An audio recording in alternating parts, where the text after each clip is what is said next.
Everyone, thanks for joining. Today I'm speaking again with Terry Glavin. Terry is a senior fellow at the Raoul Wallenberg Center for Human Rights. He's also a journalist. He's got art. You can find his writing in the Ottawa Citizen, National Post, Maclean's. He's got a Substack out right now called The Real Story, and he just recently had an article in the Free Press.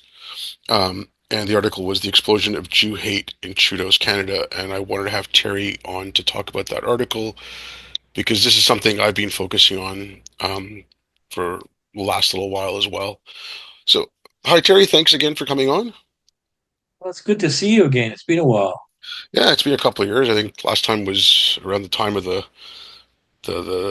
when the Kamloops stuff, like the 215 graves in Kamloops just Right. started. Yeah, I think that was the last time we spoke.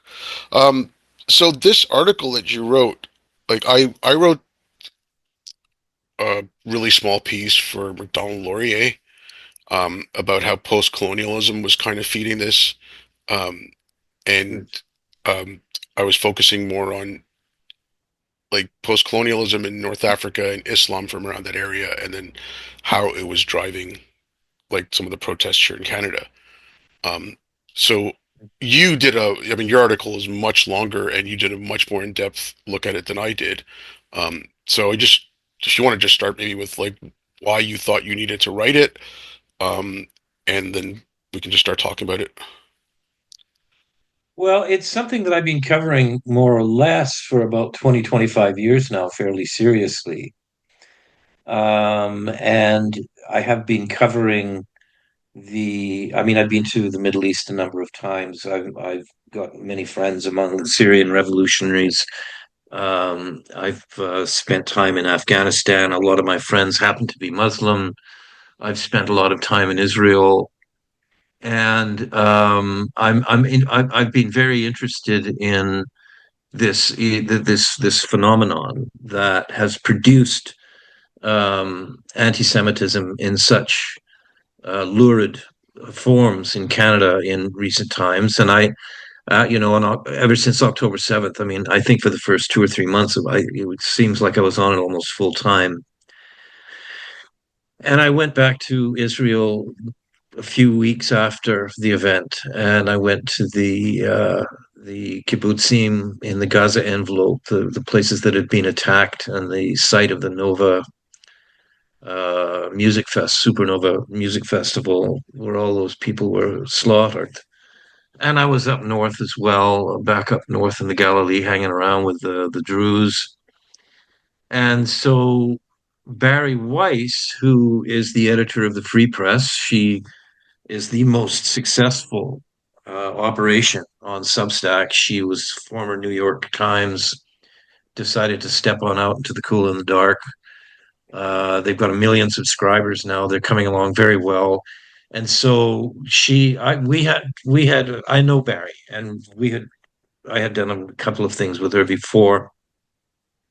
So when she turned to this issue, she basically said, "Well, it's Glavin's got to be the guy who does this." And so I said, "Yeah, I think you're right." And so I wrote this piece that was, I think, 7,000 words long. I mean, it took, I mean, gosh, 16 in-depth interviews, another 15 or 16 more casual interviews, a lot of background research um, to try to get at this thing that is a kind of a uniquely Canadian strain of anti-Semitic, anti-Zionism, and to get at what has happened in Canada over the last decade. It was written primarily for an American audience, and so it necessarily covered a lot of ground simply disabusing Americans of this image of idea that they've got of Canada that they've got in their heads.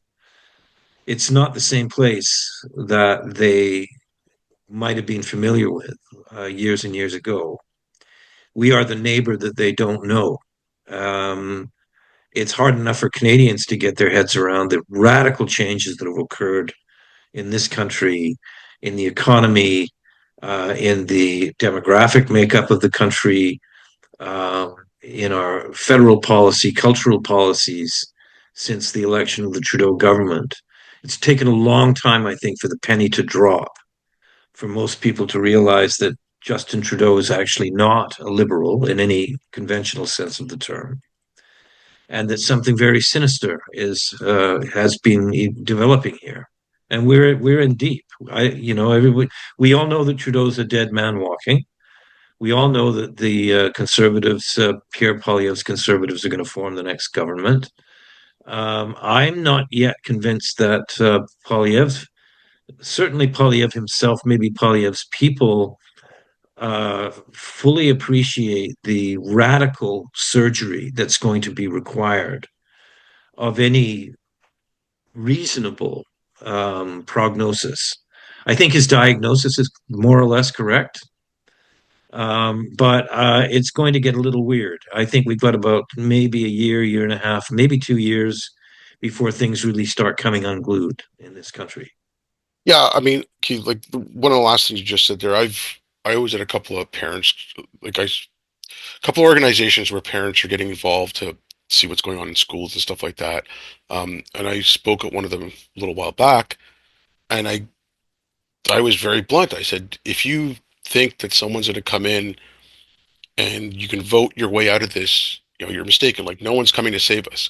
This is, I mean, I still think it's going to take about a generation to clean up the mess that we're in because it took, like I looked at it from the academic standpoint and where critical race theory, like where like the under so the ideologies or the scholarship that undergirds like the DEI, the anti-racism, all that stuff that the Trudeau government's brought in, and that's you've had a generation of that coming into government and administrations.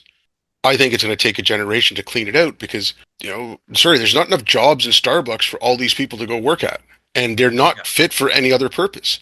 And our government is like, our bureaucracies are so entrenched with this that whoever's at the top has to do, like you said, like you're going to have to do some surgery. Like I don't want to sound fanatical, but you're going to have to like get it out root and stem. And it's going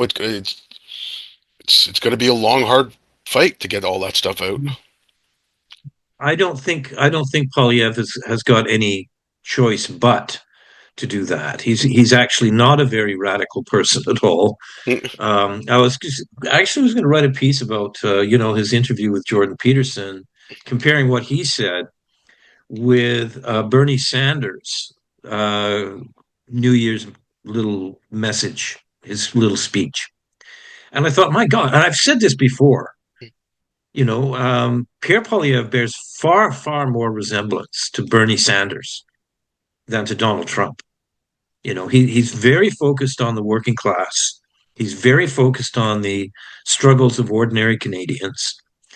He's very focused on the doubling of, the implications of the doubling of rent in this country over the past decade. The fact that you need something like an income of $250,000 before you can qualify for a mortgage to buy a house in any of Canada's major cities. He gets it. I think. I worry sometimes that Polyev is a bit parochial. He's got good people around him, but if he were to actually get at, I mean, some of the claims that he's made about what he intends to do, basically, I think he uses the term woke. Getting rid of any federal infrastructure that supports that ideological paradigm. Um, those are fighting words. It's if he's going to be serious about leveling off just house prices, in this country, just accommodation. We have 4.9 million people who live in this country on a temporary basis, whose various permits expire within the next 12 months. Okay. 4.9 million people that we don't have room for. Bless their hearts. A lot of them were lured to Canada by these unscrupulous colleges and by stupid statements by federal cabinet ministers, given to believe that all they had to do was pay through the nose at some strip mall college in Toronto. And the next thing Bob's your uncle, you're going to be a citizen. Well, that's fiction. There's that. There's also the fact that if he were to implement any kind of an agenda of the sort that he's described, I think you can pretty well count on some really stiff resistance from the Senate. Something like 7 of 10 senators are Trudeau appointed senators, and if the Senate decides to use its power to interrupt or interfere with um, Poilievre's legislative agenda, you've got a constitutional crisis on your hands. We didn't even get into, the implications of the Péquists in Yeah. Quebec, and Oh. in this country, all it would take is something like the Trump tariffs, Hmm. the possibility of such significant damage to our economy if that rolls out. Another pandemic. And meanwhile, you're going to have, if Polyev is serious about what he proposes, something like 150 to 250,000 uh, uh, people with social useless, unemployable, people with social sciences and humanities degrees wandering the streets like zombies. I mean, it's going to be like the living dead. It's going to be a very strange country to live in. Okay, I want to kind of circle this back to your article because, like, what you're talking about, like Yes. the anti-Semitism that's been brewing. Now, I was away from 2003 till 2014. I was working in war zones and stuff in disaster Yeah. areas, and I came back, and the first thing I noticed was the discourse around Islam was completely screwed up. And I started looking into it, and I said, "Why? I got called a white supremacist for criticizing Islam," and I just, okay, like, where's that coming from? Um, and that's when I started looking into it. But around 2017, 2018, I started noticing stuff. That's kind of when I got onto Twitter. Like, I had an account for a while, but I just never used it. And I started using it around that time. And I would see stuff like, well, you know, oh God, I'm drawing a complete, Anne Frank. Oh, that's just white women's tears when you're talking Yeah. about her. You know, and I mean, not too long ago, you had Whoopi Goldberg just said that the Holocaust was white on white violence. Yeah. Um, I Hmm. mean, then if you looked at the George Floyd riots or the riots post George Floyd, there were synagogues that were attacked and they were burnt. And Nicole Hannah Jones, the Project 1619 fame there, um, she said, oh well, that's just because that's just property and property is whiteness and it doesn't matter. Like that was her reaction to that. And that same year, you had the book come out in defense of looting, which was lauded by NPR and CBC had the author on. And there's at one point in the book, the author's she's writing about the riots after Rodney King in LA, the riots in the 60s in LA. And she said, well, just as in the 60s, how the Jewish shop owners were the face of capital, the Korean shop owners were the face of capital in their neighborhoods in the 90s. And because it's capitalism, it was okay to attack those stores. And the Jews were the face of capital. So like Jews having money. And it just, I spoke to some friends, and one of them is a professor at Rutgers, and he was just involved in a study where they did a study of DEI trainings, and it's like at best they do nothing, at worst they make people more racist. But I was joking with him, and I said, "Hey, you're going to start seeing that anti-Semitism is only going to affect Jews of color." And then a couple of months later, he said, "Yeah, you were talking about this," and he sent me something from the college he teaches at, and they were having a conference on Jews of color and how anti-Semitism affects them. And it's like if you look at what our foreign service is teaching our diplomats, it's the thing that the Smithsonian, they put out that little graphic. White supremacy culture is love Right. of the written word, all this, and that's from uh, I think her name was Timu Orkum, and she was in like the colleges of education, so training teachers and stuff, and she came up with this. And so we're teaching that to our foreign service. But if you look at everything in that, And I mean, I'm going to be stereotypical here, but Judaism is a religion of scholarship.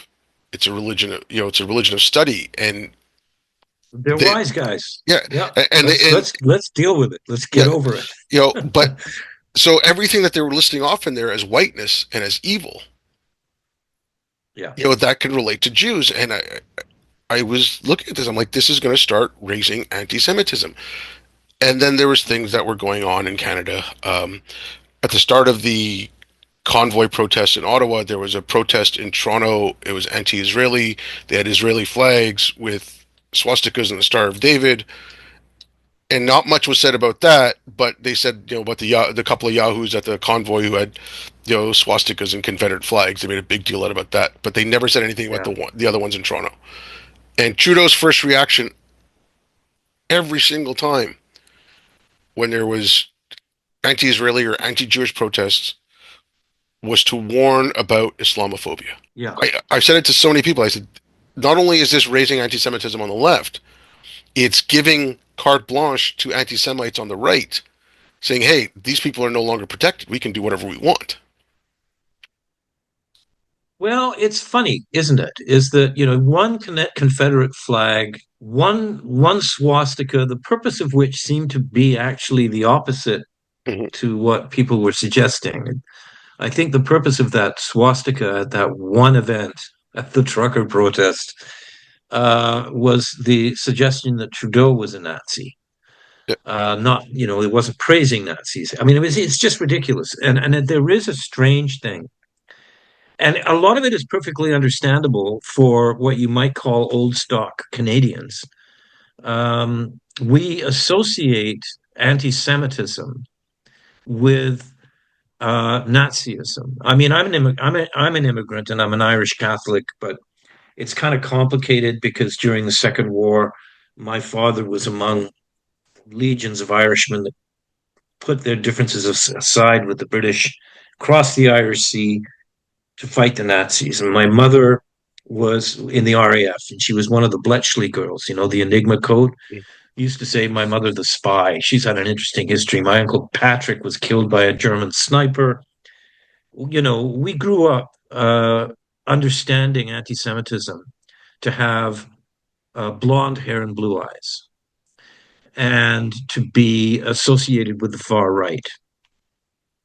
And a lot of people missed the fact that during the time of the Third Reich and the work of Matthias Kunzel and David Hirsch and others is really important in understanding this, and some interesting Islamic work, Islamic scholars as well in the Persian universe, that Nazism became deeply embedded or melded with an Islamist anti-Semitism through the 1920s and the 1930s, and it never went away.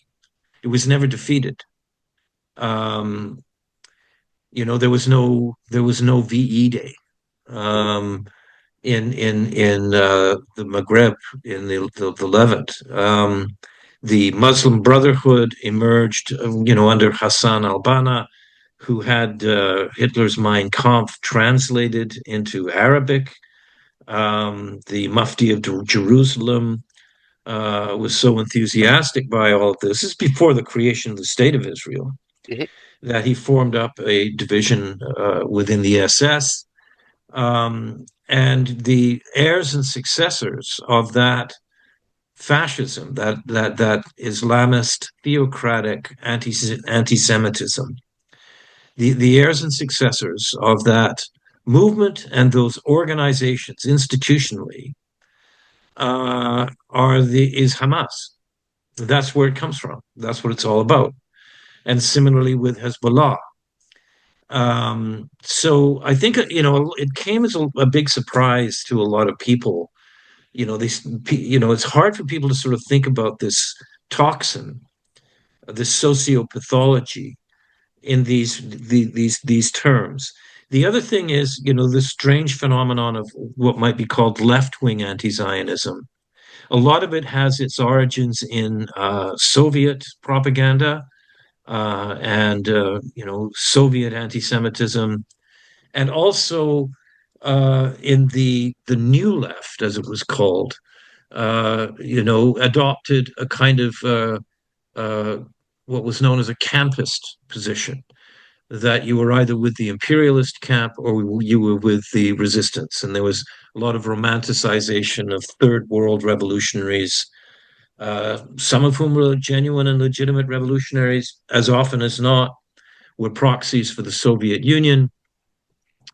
And in the Arab world, the that third worldist, mantle of virtue fell to the Popular Front for the Liberation of Palestine, particularly, and Fatah, and the organizations in the Arab world that supported Palestinian terror, which developed relationships with a lot of the radical chic leftism, third worldist leftism in Europe. And this migrated into Canada in ways that nobody was really paying attention to. And so you have this weird state of affairs in which you've got, the whole boycott, divestment, and sanctions initiative, which came out of Palestinian civil society about 20 years ago. We already had a BDS movement preceding that in Toronto. It was already up and running before the Palestinians thought of it. And it was mainly the United Church who was at the root of that. And you had the first Israel Apartheid Week was in Toronto, went on to 60 cities around the world. And then, meanwhile, you've got this strange, in the liberal left universe, this sort of reification of the United Nations and its various doctrines and its various protocols and institutions. It's kind of in Canada's DNA. My friend Erwin Kotler put this to me in a very interesting way the other day. That the way Canadian foreign policy is formulated, the way we see ourselves in the world, our self flattery, all the stuff about blue helmets and peacekeeping, we didn't notice that over time, these great things that Canada should take credit for, the formulation of the United Nations Declaration of Human Rights, the creation of the State of Israel, any number of institutions and covenants on, cluster bombs and landmines and what have you, that the United Nations over time quickly became, or soon enough became a creature of the Organization of the Islamic Conference and also of the police state bloc. China controls, I don't know, I can't remember. I looked last time, it was either 7 of the 11 major agencies, United Nations agencies. And then you've got the United Nations Relief Works Agency, which is this strange, Hmm. bizarre institution. Instead of having, it's separate and apart from the United Nations High Commission on Refugees, you have a special agency that's designed for Palestinian refugees. And they're not really refugees in any conventional understanding of the term. We've got third, fourth, fifth generation people living, a few miles from where the original refugee population came from in refugee camps in an Arab country, and they don't have any of the rights of citizenship in Lebanon or in Jordan and Egypt and Syria and what have you. So, the United Nations Relief Works Agency, we sort of turned to that organization, our foreign affairs, our foreign policy establishment in Canada, for guidance and direction on these kinds of issues. And they're completely mobbed up. I mean, it's indistinguishable from Hamas in the West Bank. So there's a lot of curiosity. I mean, there's a lot of curious reasons why, Canadian anti-Semitism, is kind of distinct. And on October 7th, there was a milieu throughout the activist milieu in Canada, there was the basis for what was an utterly blood curdling, lurid, obscene celebration of the ugliest and bloodiest pogrom since the days of the death camps, October 7th. And And it's people are openly celebrating it in the streets. And I think a lot of Canadians were shocked by this. yeah, and it was even before Israel had any kind of retaliation. It was, before it was a protest of what, okay, Israel's going in, we're protesting that. It was a celebration of what had been done. Um, but a couple of things you mentioned there, I don't know if you know Isabella Tabarovsky. I don't Um, think so. um, I'll send you her Twitter handle. She's a journalist and she's a scholar. Uh, she spends her time in the States and in Israel. She's formerly from the Soviet Union. I've spoken to her a couple of times about the anti-Semitism that came out of the Soviet Union, and she was running parallels between, like I said, whatever you want to call it, woke or whatever. She was running about parallels between that and what she saw in the Soviet Union. Oh, I think I'm familiar. But yes, do send me her Yeah. coordinates. And the other thing was, I don't know if you read Nick Cohen's book, What's Left. Um, Nick Cohen's a great friend of mine. yeah, Yeah, yeah, yeah, totally. He's one of the few people who actually got this. yeah. Was Nick Cohen, and we both come from the left, Hmm. and also Ben Cohen. He wrote a great book called "Some of My Best Friends." And he sort of drew the distinction between beer keller anti-Semitism, which I think a lot of people in Canada would be familiar with, and bistro anti-Semitism. It's this new sort of fashionable avant-garde kind of anti-Semitism. But no, Nick Cohen. I wrote a piece a couple of weeks ago, remembering the Euston Arts.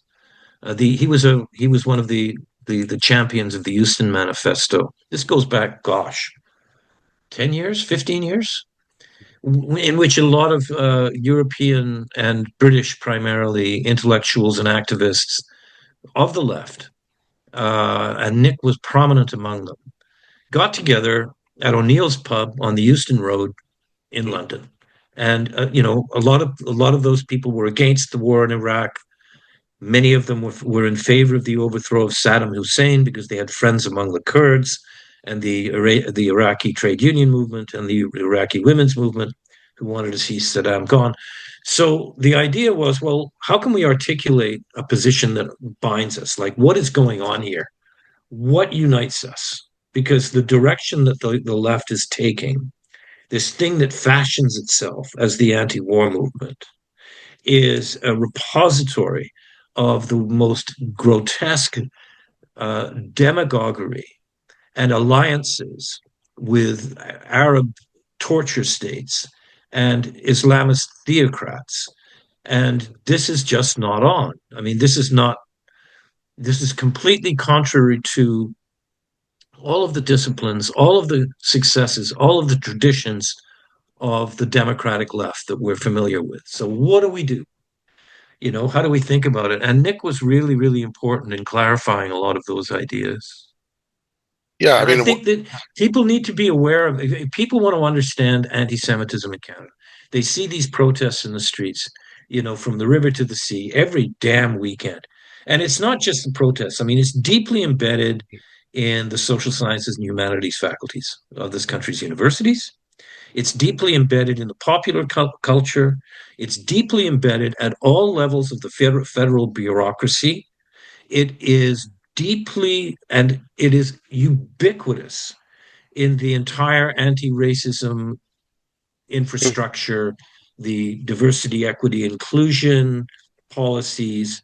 It is that is the petri dish of the kind of anti-Semitism that we've seen in Canada that has exploded. 670% increase in anti-Semitic incidents over the past year. So um, it's yeah. I mean, these kind of shocking, cartoonish gargoyles in the streets with their Palestinian flags and all this stuff. That actually concerns me less, or I would say that it is not it is only a symptom of a far deeper Yeah. uh, problem, Oh, for far deeper sure. dysfunction, a sociopathology. Yeah. Then that's what we should be paying attention to. Yeah. And that's what I mean when I say it's not wicked because it's anti Semitic, it's anti Semitic because it's wicked. Yeah. And it's, I mean, what scares me is you're building K through 12 curricula on this stuff pretty much nationwide. There's a few spots where you have a little bit of resistance. Um, you had the school board in Toronto where they had the field trip where they took the kids out to the Palestinian protests and stuff like that. And I mean, okay, there is something to the Aristotle line, like "Give me the child until he's 7, and I'll show you the man."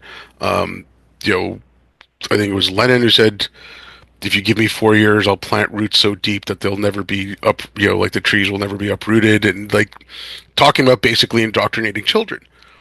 And I equated the schools. I said the schools were woke madrasas, and then the universities were then woke seminaries. And that's what like you're teaching them one way of thinking. But in the government side of it, there was a woman in the States. She worked for one of the largest women's. I think it was like a women's abuse shelter or rights shelter. Her name was Nicole Levitt, and Nicole's Jewish.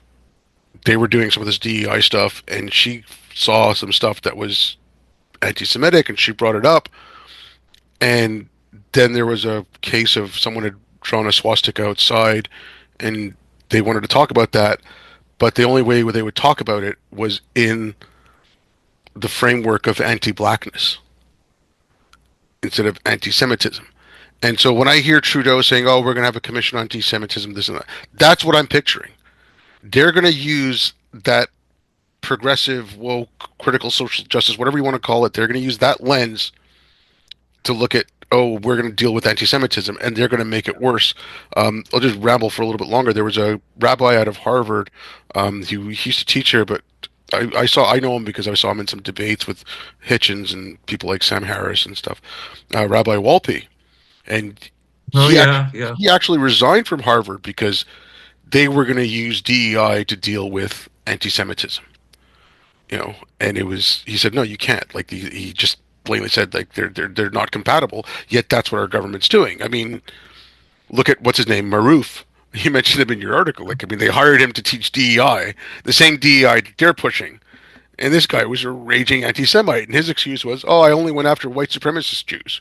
Like, I mean, it's just Yeah, well that's actually a very good kind of teachable moment is yeah, the Laith Marouf affair when you had the minister himself, Ahmed Hussein, congratulating Laith Marouf for getting this, astonishing amounts of money. The original story was about $130,000 that he'd got through the CRTC. And then a closer examination, I spent a lot of time on that story. It was like 600,000 bucks oh, he's built the Canadian taxpayer. And it's not just, oh my goodness, we've discovered that he has some, you know, obscure social media page where he said all, uncharitable things about the Jews. All he has ever done for the past 30 years is be a raging anti-Semite. mm-hmm, He is a sadist. He is the son of a senior foreign affairs ministry in the now, thank God, overthrown Assad regime in Syria, a frequent talking head on RT News and Sputnik, Russian yeah, propaganda yeah. platforms, lives in Beirut, supports Hezbollah, is the only thing there is to know about the guy. And yet, here he is. Here he is, going from city to city, teaching federally regulated broadcasters in this country about how to be inclusive. I mean, that was a really teachable moment because what I think that shows is that they don't even see it, buddy. They don't. It's in the water that they drink and it's in the air that they breathe, right? And there's three things I think that you brought up. Three things that arise from what you brought up just there about schooling. if you can teach kids, for me, I mean, I think maybe it's because of my old Catholic upbringing or something, but I see this, even though I'm kind of an atheist, as a matter of epistemology, right? It's about how a society goes about evaluating truth claims and determining what the truth is. And for the last 300 years in, Europe and North America, we've relied on a fairly clear path and a tradition of science. You know, you test hypotheses. The rule of law. Meeting the tests of evidence, and so on. And we have reached a kind of a crisis of epistemology. And it's not just the left that does this, by the way. I mean, as we well know, the man who's about to be the president of the United States is the most notorious avatar of the post-truth epoch in which we live.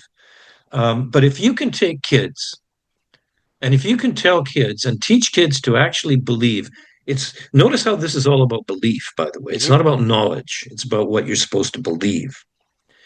And if you can teach kids that a girl is a boy or a boy is a girl can become a boy can become a girl.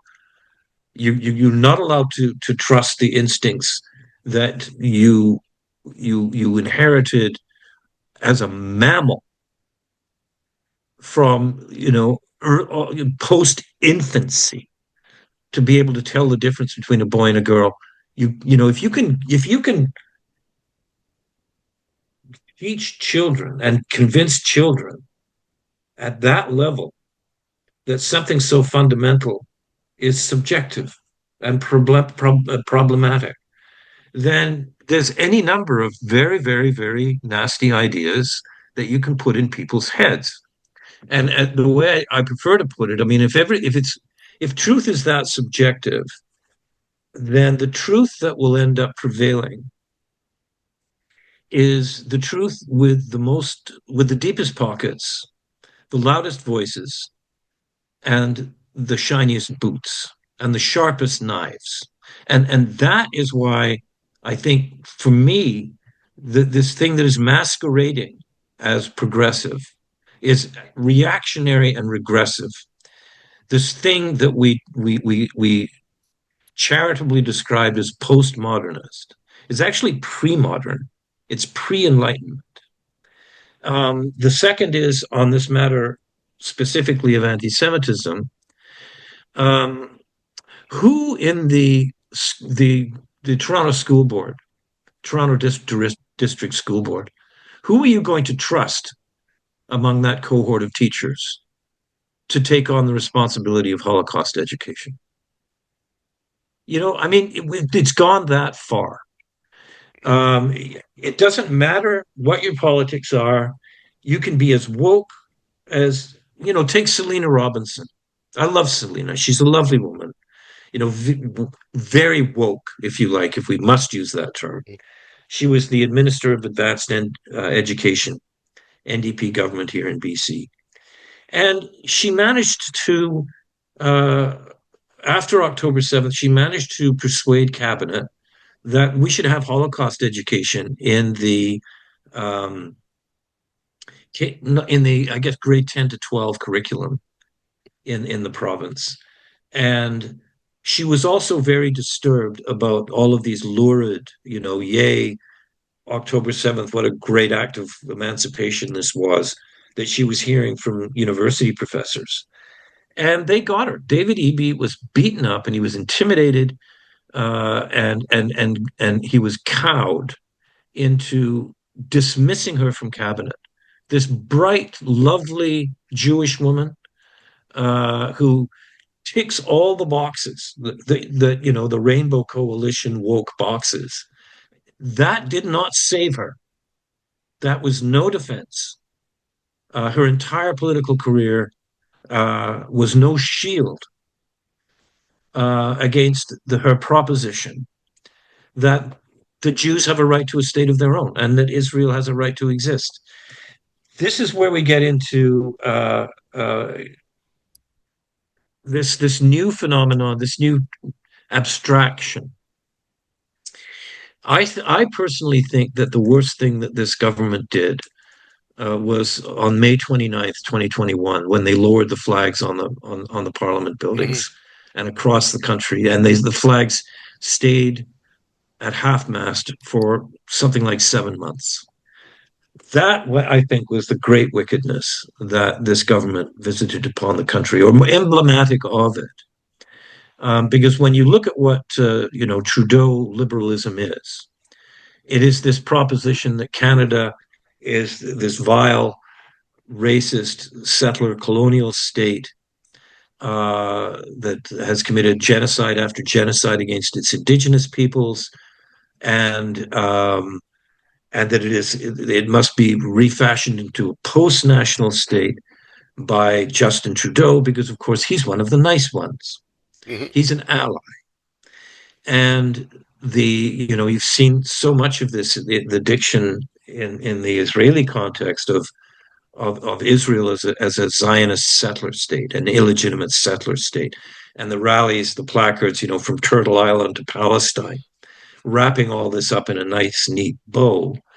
And one of the things ultimately that ended Selena Robinson was, she threw herself at the feet of these people and said, "I will do anything." Just abject humiliation. I'll take, not only will I encourage anti-Islamophobia training, I will take it myself. And she was pilloried for saying that, for failing to distinguish between Islamophobia and anti-Palestinian racism. Okay, just as if you've got, was it residential schools denialism, which is skepticism about the crazier claims that people are making about this vast archipelago of you know mass graves at outside residential schools, um, which is the proposal which the justice minister has proposed to put into the criminal code in the same section as Holocaust denial. You've got this new, a similar abstraction that's called anti-Palestinian racism. The Justice Minister Arif Virani has said he's for it. It's being pushed by Almira Al-Gawabi, our Islamophobia interlocutor.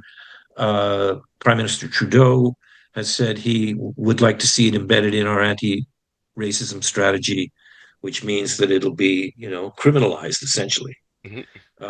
It'll be considered hate speech. And anti-Palestinian racism is defined as any challenge to what is called the anti-Palestinian, or pardon me, the Palestinian narrative. Any challenge of the way Palestinians describe the Nakba, any denial of the right of the Palestinians to return to their sovereignty in all of historic Palestine, in other words, Israel. So the mildest utterance of a Zionist sentiment to support the proposition that the Jewish state of Israel has a right to exist in the Holy Land is an iteration of anti-Palestinian racism and should be made illegal. This goes back to the 1970s when the United Nations, there was a move to, in the Arab states to classify Zionism as racism. And then there was the Durban conference that people might remember. And for several years, the United Nations General Assembly, before it was overturned, held to this proposition that Zionism is racism. And it's absolutely, it's an obscenity. It's just an abomination to suggest such a thing. The United Nations actually had to get shut of it. But this is an attempt to revive that in Canadian law. Yeah. This notion that Zionism is racism, essentially, But I mean that and okay. it is. I think the one. I mean, I hate to put it this way, but there actually might be a silver lining to the vulgarities, to the obscenities that we have seen in our streets since October 7th, 2023. And it's that most Canadians, you're trying to get the kids off to school in the morning. Mhm. right? You're rushing to the bus to travel on an hour and a half to a minimum wage job. Most Canadians aren't paying attention to much of this until it's right in their faces. And I think so. I think in a way, it's a good thing that Canadians are thinking, holy cow, my granddad died fighting this stuff in the trenches in the Second World War. Yeah. And it's in the streets and it's being dressed up as somehow progressive. But like that's where, like I said, I focused a lot on where this scholarship and stuff came from because, okay, look, I did a poli sci degree in the early '90s. You know, I touched on some post-colonialism and some postmodernism back then, but didn't really pay much attention to it. Then I work in IT now, so it was only after I got back, like I said, when I was like, what the hell's going on? But the post-colonial stuff is what's driving that. It's, I mean, you know, Israel is a colonial state. It's a colonial state, even though, okay, you look at the Wailing Wall, that's the Western Wall of the Temple, and that was raised down, and you built the mosque on top of it. Like, who's, Stalinist here. yeah, yeah, exactly. Um, and then you mentioned the Nakba. I mean, like, oh, it's our embarrassment. It's like, okay, but you had seven nations attack this newly formed state, and you got your asses handed to you, and all of a sudden you're embarrassed. Well, yeah, you should be embarrassed. You started a war that you couldn't win. Now like they're creating this myth out of it. So it's that scholarship, just like the critical race theory and the anti-whiteness studies and all that, is you know informing the anti-racism. Uh, Gender studies is the gender stuff. This post-colonialism is that's the stuff that's undergirding these laws, Yeah. and it's like that's Settler why colonialism. yeah, Settler colonialism. Yeah. yeah. And you need to get. I mean, that's why I say it's going to take a generation. We've got Yeah. bureaucrats who've been trained to think like this. It's. I have some friends who wouldn't call them anti-Semitic, but they're starting to believe some of the rhetoric about Israel's attacking journalists, Israel's committing Yeah. genocide, and it's really hard to convince them otherwise because that's the stuff that our media prints. That's the stuff that gets out and Some of our media yeah, yeah, prints. okay. One of the Well, things that people really need to understand now that the mainstream media is is Twitter. done. That's what the mainstream Yeah. media is now. Unfortunately, a lot of my friends again, they don't have Twitter. They're only on Facebook, and thanks to our government, we can't share news stories on Facebook. So, Yeah, I think you're right. I think it is going to take a generation. And one of the things that it's really been hard for me. I've written this. I didn't get into it, I think, at any depth in the 7,000 word piece that I wrote for Free Press that has caused such a stir. Um, is the way it's not so much how it's what we can't talk about. It's what we can't talk about. Now, one of my, a real lodestar of mine, as you know, is Irwin Collar. mhm. And he has a kind of a counterpart, I would like to say, in the Palestinian community. At least, is Ahmed Fuad Al Khatib. I have so much respect for this guy. I mean, he's lost 26 of his relatives in Gaza over the last year and a bit. Um, and he's a great guy, has a very sophisticated and a nuanced understanding of the conflict, and has a tremendous amount of empathy with the families of the people who were slaughtered on the 7th of October. And as you might imagine, is, down to his marrow as opposed to Hamas, which is the cause of all of this misery. And what's difficult is that it's almost impossible to have a conversation about the very real suffering of the innocent civilian population of Gaza, the unendurable agony that these people have been putting up with since last October 7th, to have a proper conversation in policy terms about what kind of contributions Canada can make. How do we get aid to these people? What are the appropriate positions we should be adopting at the United Nations General Assembly, the United Nations commissions and committees? It's almost impossible to have that conversation because as soon as you do, as soon as you enter that conversation, as soon as you start talking about these real, the real lives of actual Palestinians in Gaza, you find yourself completely surrounded by and overwhelmed by these vast legions of activists and academics who are determined to weaponize the suffering of Palestinians to the purpose of dismembering the state of Israel and driving the Jews into the sea. So, it's not so much what we talk about as what we can't talk about, or it's been rendered impossible to discuss. And I really, I mean, in Israel, you can have these conversations, interestingly, but it's extremely difficult to have these conversations in the Anglosphere because they have been so terribly poisoned. Yeah, I mean, And that's something that it haunts me. It haunts me. but I mean, I think part of the problem too is it's if you try to bring up, okay, um, I'm good friends with Yasmin Mohammed, and she tries to like her father was Palestinian. He despised Hamas as well, and she tries to focus on it's not all Palestinians support Hamas. There are people who are being injured and hurt. Um, but if you start to have that conversation about, oh, let's see what's happening to the innocent Palestinians, you'll get the you know the academic types who will want to use that to attack Israel, but then you'll get Well, that's my point. yeah, Yeah, but then yeah. you'll also get the pro-Israel types saying, well, they got what they deserve for voting in Hamas. It's like, okay, There's yeah, some people. There's some people who have become some Israeli, in the sort of in the media and in politics.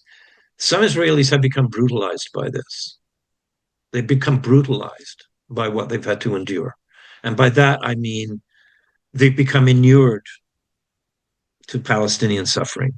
yeah, Not the majority, thank God, but there are Israelis who will say that, well, it serves you right. And I'm sorry, you can't say that to an 8-year-old child. nope. You And can't. I mean, look, I've said it from the start. I said, any death, anything that's going on, I'm sorry, but that's the fault of Hamas. And Yeah. and I don't mean that. Okay, then every Palestinian is guilty by association. That's not.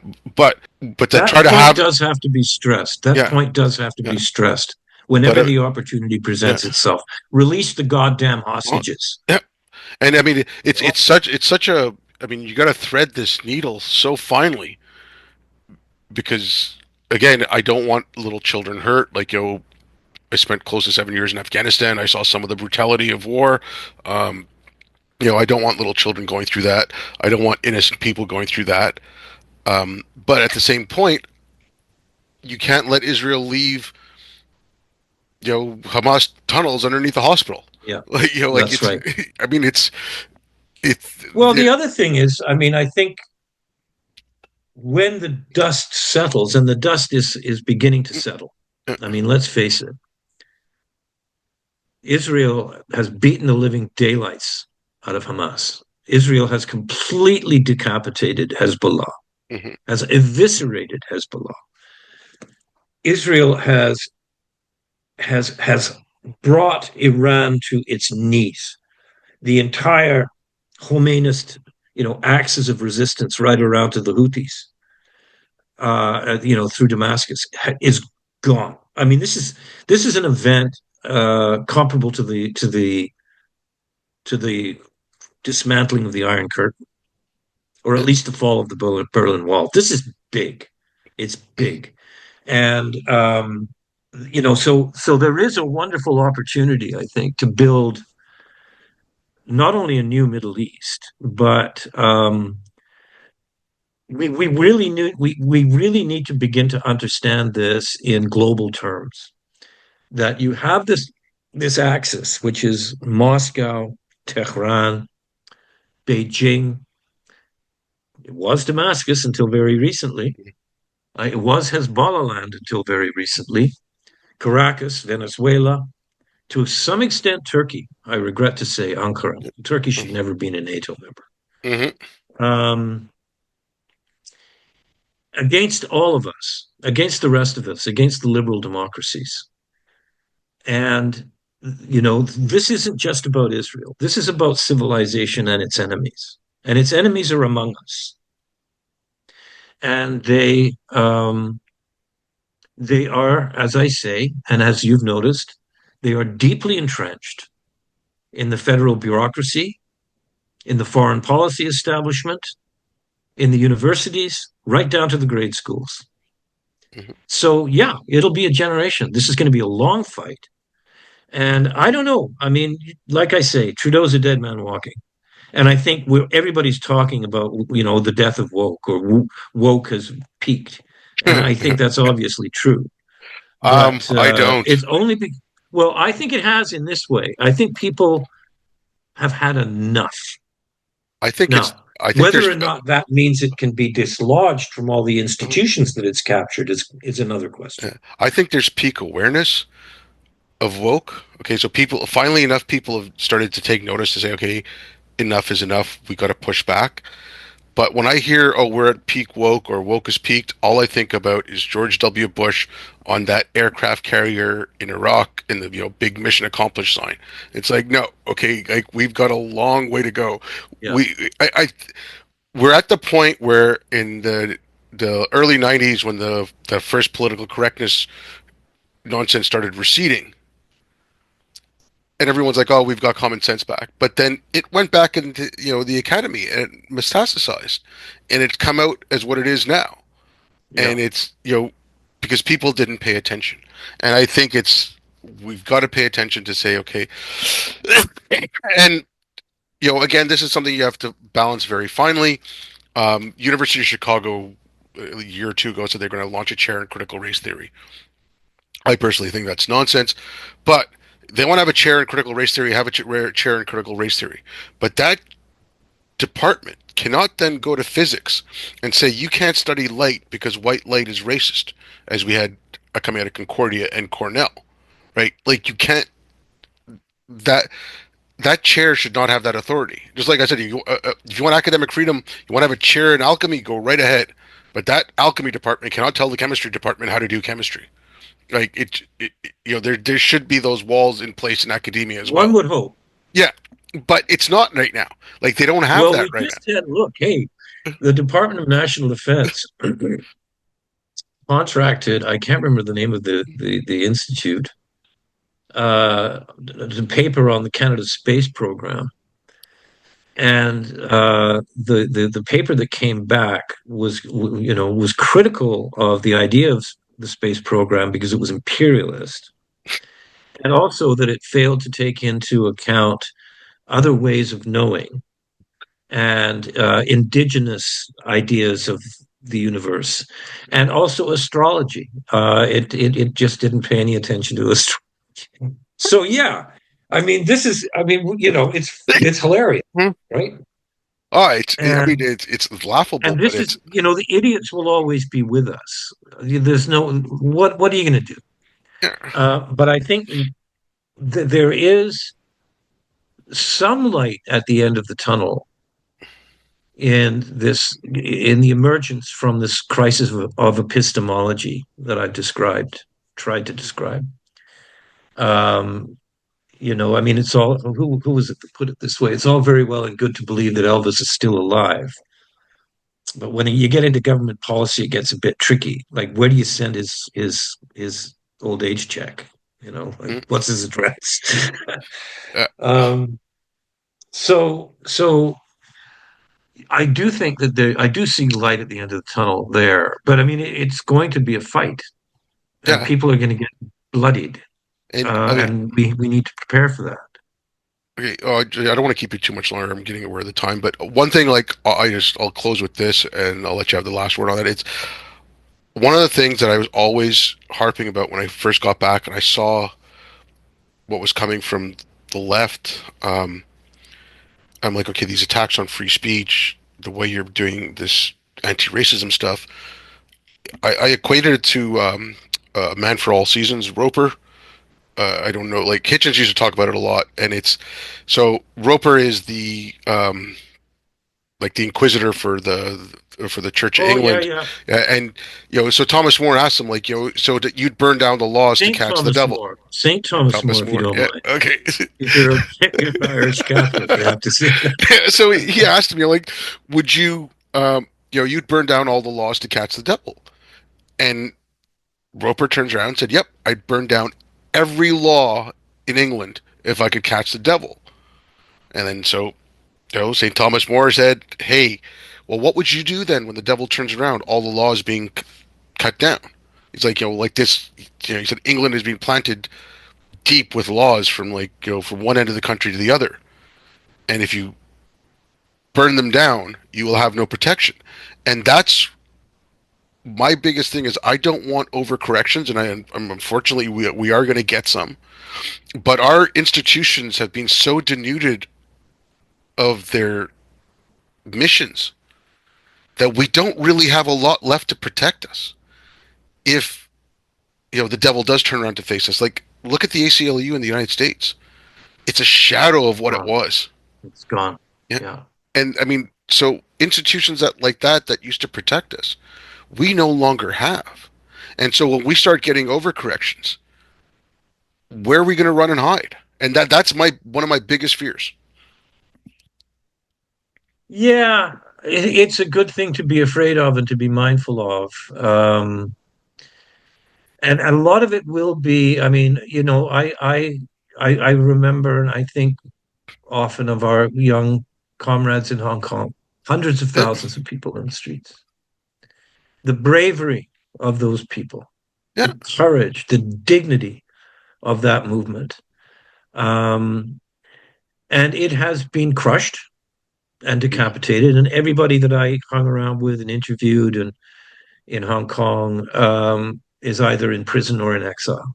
But there remains what was once known as the secret scripture of the poor.